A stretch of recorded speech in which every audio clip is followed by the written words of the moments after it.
Last month, Erin and I passed an important milestone.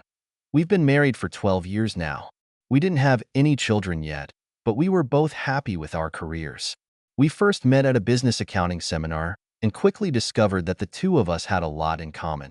Erin was an engineer at the time and worked for a medical equipment manufacturer, and I, Paul Warner, was a senior manager at a hospital equipment company. We had a great dinner and agreed to see each other again after completing all the meetings scheduled at the seminar. As it turned out, we lived just a few miles from each other and both worked in Newark, New Jersey. After the end of the conference, we continued to meet and soon decided to become a couple. Both Erin and I were very dedicated to our developing careers, but we also shared a love of good food, great wines, modern music, cozy restaurants, and interesting travel. Having used to the fullest the similarity of all these hobbies of ours during our dates, we finally became convinced that we are perfect for each other in many ways. Eventually, one of our evenings, I proposed to Erin at a very trendy restaurant that we both liked. The restaurant staff helped me prepare the surprise, and the cherished symbol of love was placed on the very top of the chocolate cake. The top of the cake was covered with white icing, and the sparkling ring stood vertically and was perfectly visible when a plate with this special piece was placed in front of my bride. When Erin saw the ring, her face lit up, and when she looked up at me, I took her hand in mine and proposed. Of course, she agreed, and 3 months later we got married. As I said, Erin worked as a process engineer, which meant that she spent a lot of time traveling to various facilities, helping to install and debug new production equipment. I know it's a bit of an unusual career for a woman, but she got this job early, after getting a degree in chemical engineering.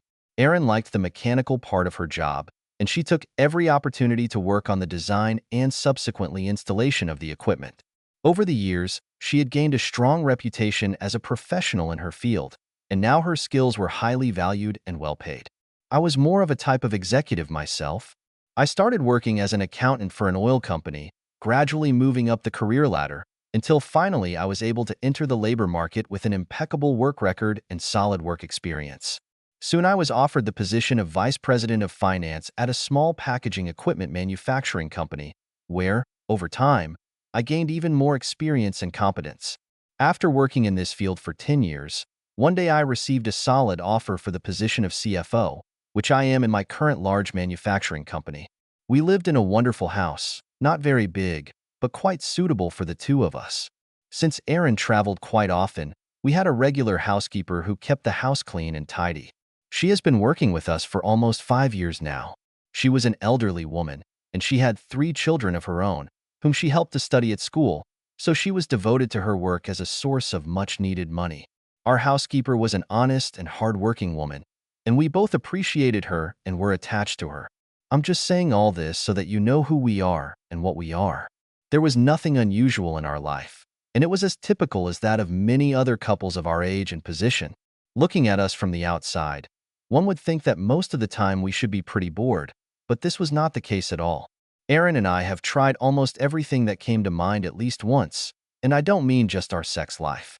Needless to say, together we did a variety of things, sometimes, one might say, extreme things. Here are some of the wide list of things we've tried: skydiving and daring bungee flights, scuba diving, golf, hiking, and camping overnight in nature. One day we rented a couple of motorcycles and spent a whole week just riding around the countryside. We traveled a lot when time allowed, whether on vacation or during business trips. Sometimes we accompanied each other when Erin was on a business trip or when I went somewhere for work myself. All this gave us real pleasure, and at the same time neither of us was intrusive to the other. We just had time for fun, and we both earned enough money to indulge in most of these adventures as often as we wanted. Erin and I discussed the idea of having children shortly after we got married, but agreed that it was too early for us to have them. It was our mutual decision, and none of us regretted it in the following years. After 12 years, we were still quite happy with each other. That was about 6 months ago. Over time, I started to notice little things, something that is usually taken for granted and that you never really think about. For example, our family Saturdays. Usually on Saturday, we like to sleep late, basking in bed, and then get up just to make a couple of sandwiches and some soft drinks. After that, we ran back to bed and just lay around and did nothing until late at night. Reading, Maybe watching TV, lazily switching channels, hanging out on the network, or cuddling and fooling around with each other. Most of the time on Saturdays, we made love if we were in the right mood, or just teased and turned on each other if it was too lazy to be active. Erin enjoyed making oral love, both giving and receiving it, however, as much as I did. So we either had a good hard workout, or we gave each other pleasure, and sometimes both. However, over the past 5 Saturdays, my wife has shown no interest in our games, except on 2 occasions, and then it was just intimacy without continuation. In both cases, Erin was the initiator, making it clear to me that she was not interested in real lovemaking. Apart from the Saturdays mentioned, Erin and I made love once or twice a week, usually going to bed early to get a good night's sleep. In general, we had a full-fledged bed life, which over the years gradually turned into a family routine. Again, I repeat, this was the case before, but over the past few months, the usual course of things has changed gradually, but in a rather drastic way. We started making love less and less on weekdays, and then we started doing it only on Saturdays. The changes were so slow that I didn't notice it, but it all started with Erin's statements like, "I'm terribly tired," or "I have to get up early tomorrow." I have never emphasized this, simply because at first I did not even attach any serious importance to such metamorphoses. All these years, I've never had a reason to doubt Erin or her loyalty, despite the fact that she traveled a lot on business trips, and, as a rule, together with other men from her company, I never doubted her. Being away from home, Erin regularly did all sorts of little things. She sent text messages at odd times, always called in the evening before going to bed to talk or tell me about her day, and never forgot to answer my call on her cell phone. If she claimed to be at home at a certain time, she always arrived on time or, at the very least, called to explain why she was late. Her secretary always knew where Erin was at any time of the day or night, and when I asked for it, she contacted her if she was at a peripheral factory. My wife always called me back immediately in such cases. That's how it was between us. Earlier, however, I have recently noticed that there are fewer and fewer such phone calls, and it seems that Erin had to travel more often than before. These were short trips, and she justified the lack of calls by saying that the deadlines for completing the tasks hanging on her were tight, and she did not have free time to chat with me or make unnecessary calls. So, almost overnight, I turned into an unnecessary nuisance. After that, the relationship between us gradually began to become more strained. In the end, one evening at home over dinner, I decided to talk to Erin frankly. I had to know if there was something wrong with us and what exactly I could do to fix it. After leaving work on time, I drove home full of anxiety. I've been worried lately that something serious had happened, and Erin was afraid to tell me about it, but today I had to find out what it was anyway. I was walking onto the porch just as Erin pulled up. Pausing at the door, I waited for her, and we entered the house together. Today, it was my turn to cook dinner, so I ordered a Chinese takeaway, which I served on the table with a little soy sauce and salad dressing. It was one of Erin's favorite dishes, and it was obvious from her appearance, approving sounds and facial expressions that she was satisfied with the dinner. We sat opposite each other, ate in silence, and enjoyed the meal. After finishing the meal pretty quickly, we washed the dishes together. Everything was as usual. We did it hundreds and thousands of times. In those moments, like many times before, I enjoyed the intimacy, companionship, and joint performance of household duties, which have become a symbol of our relationship. In recent months, I'd forgotten how much we have in common. From this thought, a small lump of pain arose somewhere inside me, which did not want to subside in any way. We took the coffee into the living room and sat down. She on the sofa, tucking her legs under her and putting the cup on the coffee table, while I sat in my favorite deep armchair, putting my coffee on a side table. Again, everything was as usual. I looked at Erin carefully and for the first time noticed a few wrinkles around her mouth and small rays next to her eyes. These were sure signs of some inner tension in which my wife was. I decided it was time to talk. "Erin, I wanted to talk to you about some things. Can we do it now?" I began. She looked at me with some surprise, but did not show any particular anxiety or concern. "Of course," she nodded, folding her hands in her lap in front of her. "You can talk to me anytime. What happened? You look so serious right now." "It's because I'm worried and a little afraid. I do not know what exactly is wrong, but I've been trying to think of something that might be bothering you lately, and nothing comes to mind. Now Erin showed a little concern, which was expressed in the fact that she frowned, pursed her lips, and narrowed her eyes. I saw the cloud of anxiety that had gathered on her mobile face disappear just as quickly, replaced by a puzzled expression. I don't know what you're talking about, she shrugged. What makes you think there's anything wrong with me, or that I'm worried about anything? I'm fine. As far as I know, nothing bad is happening to me or around me. Then why did our lovemaking suddenly decrease from a few times a week to almost never? Why don't you want to make love on Saturdays anymore? Why are you always so quiet now? You no longer want to just sit and talk like you used to. You go straight to bed and fall asleep long before I arrive. I see that everything is different now, but I don't even know why. When I started this conversation, I wasn't going to show so much emotion, but as soon as I started, everything spilled out in just a minute. Misunderstanding, doubts, irrational fear have been accumulating in me for months, and now I just brought it all down on Erin. The scratching pain inside that started at dinner has now turned into a full-fledged fire burning in my stomach. I poured it all out of myself and loudly ended my emotional monologue, with a tear rolling down my cheek, in the midst of the deafening silence that hung between us.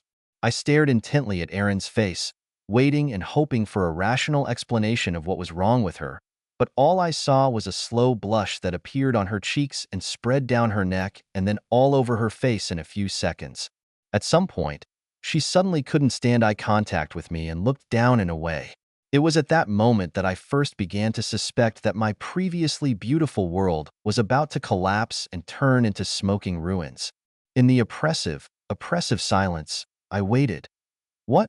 Some kind of explanation from the wife? Or a terrible end? But instead of answering, Erin suddenly jumped up and ran out of the living room, rushing upstairs to our bedroom. I just heard her slippers tapping hastily and fractionally on the stairs, and then the bedroom door slammed shut and nothing more. There was silence in the house. I was sitting downstairs, dazed and alone. What the hell just happened? Was that her whole response to me? Was Erin afraid to tell me the truth because it was too terrible? Or what? At that moment, I believed that something was wrong, and this something was really serious, and she was afraid to tell me about it. Numb in my chair, I somehow got completely confused, not knowing what to do next, so I just sat alone, afraid to move. I had been sitting in the living room for over an hour, trying to summon the courage to go upstairs and get her to tell me the truth, when I heard the door open, followed by the sound of Erin's footsteps coming down the stairs. I held my breath when she came back into the room and sat down on the sofa as before. I watched her. Her face was unreadable, and her hands were hidden in the pockets of her favorite red robe, and waited for her to speak. "Paul, I'm really sorry," she began, straightening up in her seat and speaking in an even voice. "Look, there's nothing going on that you need to worry about. It's just that lately I've been very upset about some of the events taking place in the company, and I'm afraid that I may be out of work very soon if the situation doesn't change. Probably, from this anxiety and uncertainty, I turned into a nervous wreck. However, I didn't even realize that you noticed it, and I apologize for making you so worried. Can you forgive me?" She leaned forward, guiltily and with some concern, looking into my eyes. I took Erin's words with a certain skepticism, but I had no convincing reason to doubt her. Looking inside myself to check how much her words correspond to what I saw and experienced myself, I came to the conclusion that the explanation she offered was far from the truth. However, I didn't have irrefutable evidence of my feelings, so I decided to let Erin go for a while and see what she would do next. "Of course I forgive you," I said, not showing my inner doubts and hesitations. "I'm so glad that's what it's all about. I must admit, I was afraid that something had happened to your health, and that's why I was so worried about you." Then there was one subtle point that I wanted to let slip in my speech, as if casually, and see how Erin would react to it. "I even thought about it, that you might be having an affair, and that explains your lack of interest in intimacy. I'm sorry, I guess I was just imagining all sorts of stupid things." I waved my hand with a grin, as if my assumption was something completely fantastic. "I'm sorry about your job, but I'm sure you're good enough at what you do to find a similar job, maybe even with a higher salary somewhere else. In fact, I think this. You should either become a housewife or look for another job with a much lower stress level." At the mention of a possible love affair, I noticed how her eyes widened and her face, just for a couple of moments, suddenly turned pale. I think I understood everything then, but I didn't show it, letting Erin talk a little more about her work, listening with such an interested look, as if I believed her. Deep down, I knew that my wife was still hiding something important from me, but I let her continue. When she was done, I decided to try to give her a chance to save what I still thought was a good and decent marriage. "Erin, I want to tell you something, and I need you to listen to me carefully. If there's something wrong with our marriage or our bed life, I need you to tell me about it. If you're not happy with me, tell me exactly what you think is wrong. But don't cheat on me or our marriage. I will never be able to come to terms with this, and we, as a family as a whole, will not be able to survive this in any way. I'll do whatever you want to make things better for us, but I'll never forgive cheating," I told her firmly. This time she showed no emotion at the term cheating, but listened to me to the end. As I continued to watch her during my speech, I almost pinpointed the moment when Erin decided not to tell me the whole truth after all. I saw the moment her face tensed and her eyes narrowed, just before she put on a nonchalant smile. "You're talking nonsense now," my wife snorted. "I would never cheat on you, and there are no problems in any aspect of our life together. Honey, you're just tired and depressed, and bad thoughts come into your head. Just let them go. You know how much I love you. For me, there is no one else in the whole world except you." I listened to her soothing words, keeping a smile on my face, but inwardly I firmly planned to get to the truth. Right now, well, let Erin believe that she was able to deceive me. That evening, my wife wanted to go to bed early, but before that she wanted to make love, and I was more than ready for such a scenario. Even if she was having an affair, I decided that it was too early for me to give up marital intimacy. Moreover, Erin was a very experienced lover, and that evening she once again brilliantly demonstrated this to me. To begin with, we engaged in oral sex, and then full-fledged love, which has been very little between us lately. This time, Erin tried her best on a physical level to convince me that everything was just great, and I allowed her to show her best intimate abilities. Over the next 2 weeks, everything almost went back to normal, as Erin continued to try to assure me that she was fine. I, in turn, continued to watch her, waiting and assuming that I would see some sign when she was ready to lose her way again. This warning call came a week later, when Erin told me that she would need to go to the Toledo plant for a couple of days. She mentioned that she would go there alone, but she would only stay there for 2 nights and return home on the third day. Since there was nothing unusual about such a business trip, I did not say anything about it or, moreover, object. That evening, as well as the next 2 nights before leaving, Erin was very active and even, one might say, insatiable in bed, just like in the best days of our marriage. On Tuesday morning, she packed a small travel suitcase, and I took her to the airport. Erin was boarding a flight that was supposed to take her to Toledo by 4 o'clock in the evening. In the departure hall, she repeated again that she would be alone on this trip and would definitely call me when she got there. I suggested that she wait for the call until dinner time, as I had a business meeting scheduled for 1600 hours. I hugged and kissed her goodbye, and then, leaning back against the car, watched her hurry to the airport building to catch her flight check-in. On the way, I told Erin that I would not wait for her plane to take off, but would just drop her off, say goodbye, and return to work. In fact, I had my own plans for that day, which she shouldn't have known about. First, I pre-booked a ticket for a flight that departed an hour later and by another airline, and ended up in Toledo around 5:30 p.m. Secondly, I already knew the hotel where Erin was planning to stay, and I also booked a room there. My plan was to see everything with my own eyes, and in the event that I was still caught, I intended to tell Erin that I wanted to make a spontaneous surprise. Surprise her with a delicious dinner and maybe make love a little. Well, yes, perhaps the plan looked rather crude and not too convincing, but we must also take into account the fact that I have never had much experience in such espionage tricks. During the flight, I compiled a list of people she usually traveled with for work and added Addison Croft, her immediate boss, to it. Once at the hotel, I was going to check if any of her colleagues were registered there.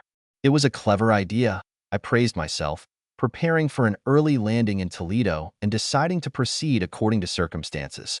I checked into the hotel a little after 6 o'clock in the evening.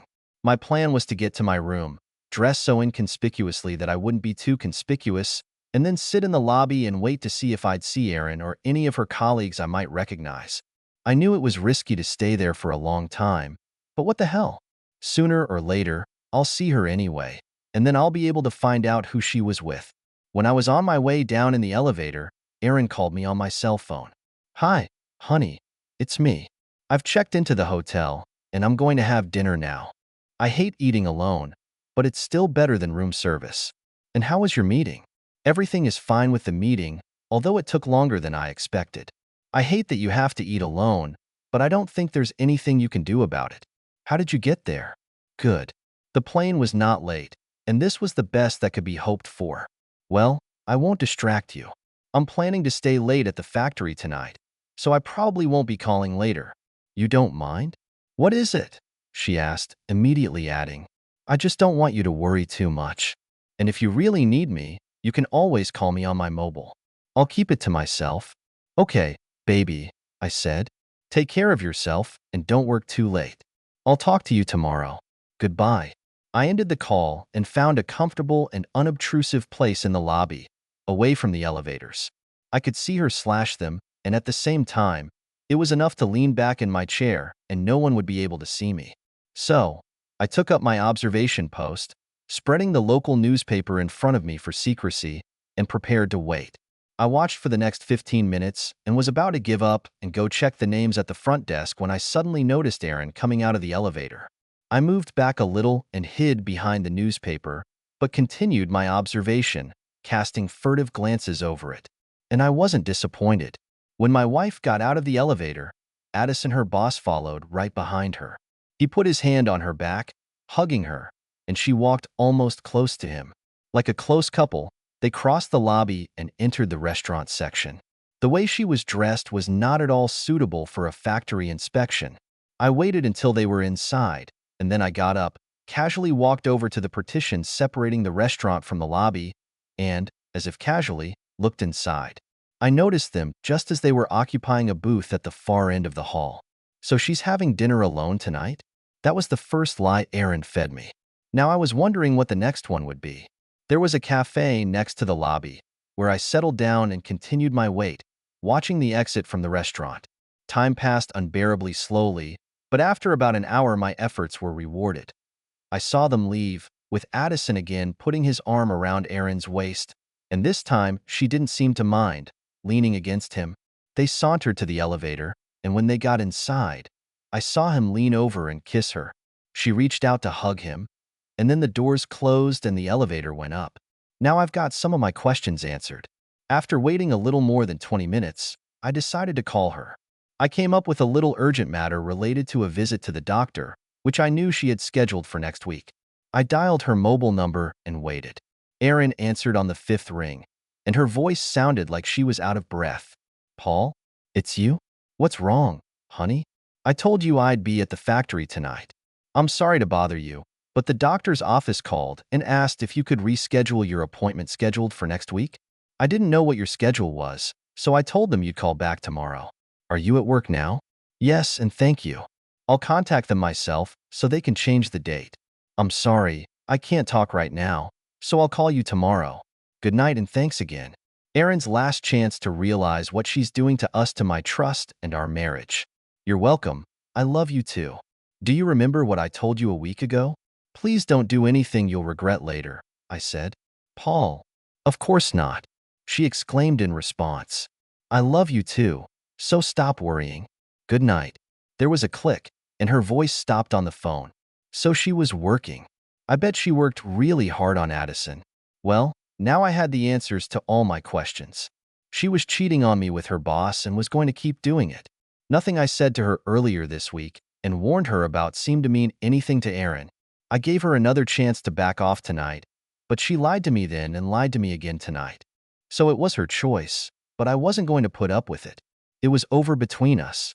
Our marriage is over, and I'd like to get this shit over with as soon as possible. I've had enough. No more lies.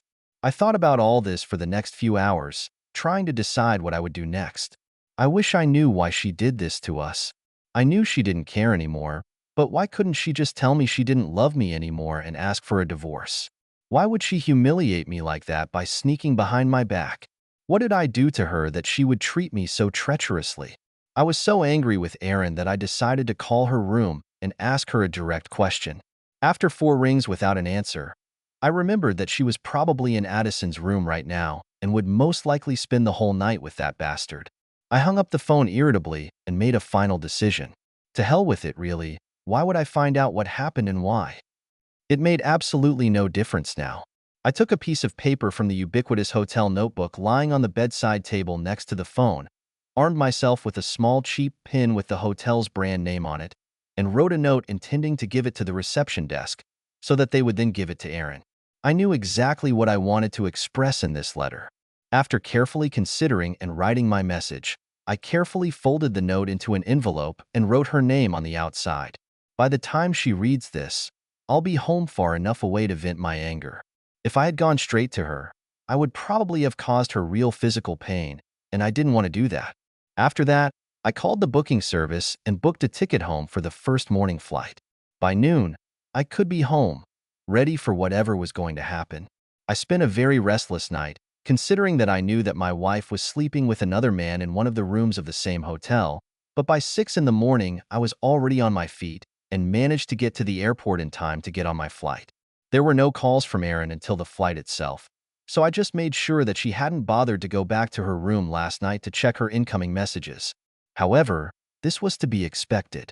My plane landed a little after 10 a.m. A few minutes later, I got off and went to the arrival terminal. There I turned on my phone again and immediately received a signal that 4 voicemail messages were waiting for me. I just smiled wryly and just put the phone back in my pocket, turning it off again. Catching a local shuttle, I found my car in the long-term parking lot and was home by 11:30. While I was getting from the airport, I received 4 more incoming phone calls, but I chose not to answer any of them. I wanted to feel relaxed and in my comfort zone when I was talking to Erin.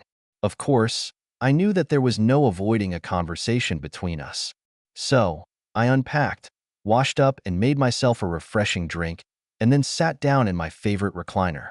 I finally took out my cell phone, turned it on, put it on the armrest of the chair, and waited. The wait did not last long. After a minute, the phone started ringing. I opened the lid and answered. Paul, is that you? Oh my God, finally. His wife's voice sounded very worried, almost shouting. Paul, what did you want to say with this letter that you left for me? What makes you think I was with someone? I told you I was working at the factory last night. You knew about it. Then what the hell did you mean by leaving that vile letter? Well. Erin continued to hold on to her old alas for her, rotten overnight version about the factory, stubbornly feeding me this lie of hers. Erin, please don't lie to me anymore. I tried to keep my voice low, key and calm, even though it was incredibly difficult. I asked you a simple question in the note. Why didn't you just ask me for a divorce? Why did you sleep with that asshole Addison behind my back? Why did you decide to humiliate me like that? That's what I don't understand. If you wanted all this so much, I would let you find freedom and do whatever you want, just without me. All you had to do was ask. Paul, no. I don't want a divorce. At first she mumbled, and then she cried out with despair in her voice. I love you and I want to be with you. I didn't do anything that you think I did. You have to believe me. Please, Paul. I love you so much. Please. I was there, at your hotel, last night. I blurted out the first fact, as if out of the blue, and then continued. You and Addison went down to dinner at about 6:30 and returned to his room an hour later. You spent the night with him and were still with him at 6 a.m. when I called your room without getting an answer. Then I took the morning flight back home.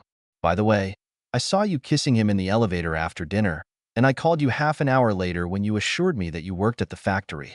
Don't you remember your words? I know that lying sometimes becomes so difficult when you have to keep so many different things in mind. Oh my God, Paul. Why you? You have to let me try to explain. I'm on my way to the airport now, and I'll be home until 4 o'clock in the evening. Please wait for me. Let me try to explain. You have to let me. Please, Paul.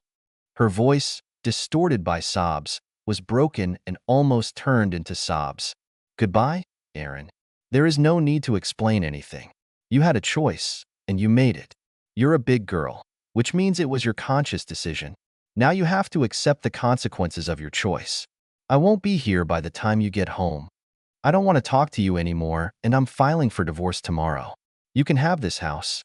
By the time you arrive, I'll have packed my things and left.